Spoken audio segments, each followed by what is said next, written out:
திரைப்பட இயக்குனரான ஆர்.கே. செல்வமணி தமிழக வெற்றிக் கழக தலைவர் விஜய்க்கு ஆதரவாக பதிலளித்துள்ளார். துரதிருஷ்டமான சம்பவம் தான். இந்த சம்பவத்திலிருந்து எல்லாருமே ஒரு பாடம் கற்றுக்கணும். பொதுமக்களை திரட்டும் போது அவர்களுடைய பாதுகாப்பு வழிகளோட அரசு கொடுக்கும்போது அது நிபந்தனைங்கிற மாதிரி பேசுறாங்க. ஆனா விபத்து ஏற்படும் போது தான் தெரியாது இந்த நிபந்தனை எவ்வளவு முக்கியமான விஷயம்.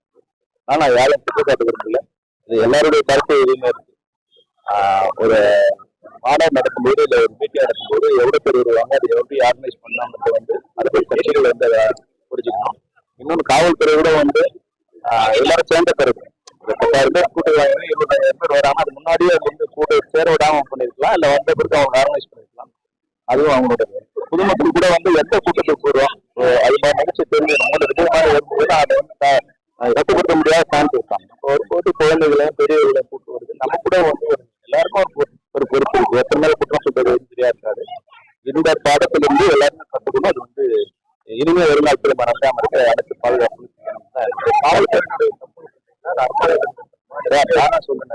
3 பேரோட கவர்மெண்ட் அதாவது ஒருத்தரை நீங்க மீன் பண்ணலாம். யார் நடத்துறாலும் இது மட்டும் இல்லை, வேற அப்போ விஜயங்கிறதால ஹீரோ பல நேரங்கள் கூட்டம் நடத்துறவங்க அந்த பாதுகாப்பு கூட்டம் நடத்துறவங்களும் அதை கவனிக்கணும். காவல்துறை எவ்வளவு பேர் வாங்கியிருக்காங்க, அதை எப்படி அசம்பிள் பண்ணணும், அதுக்கு மேல வரும்போது எப்படி கண்ட்ரோல் பண்ணும்போது அவங்களும் கட்டுப்படுத்தணும். அதுபோல் பொதுமக்கள் கூட போகும்போது எந்த மாதிரி போகணும், யார் யாரெல்லாம் போகணும் அவங்க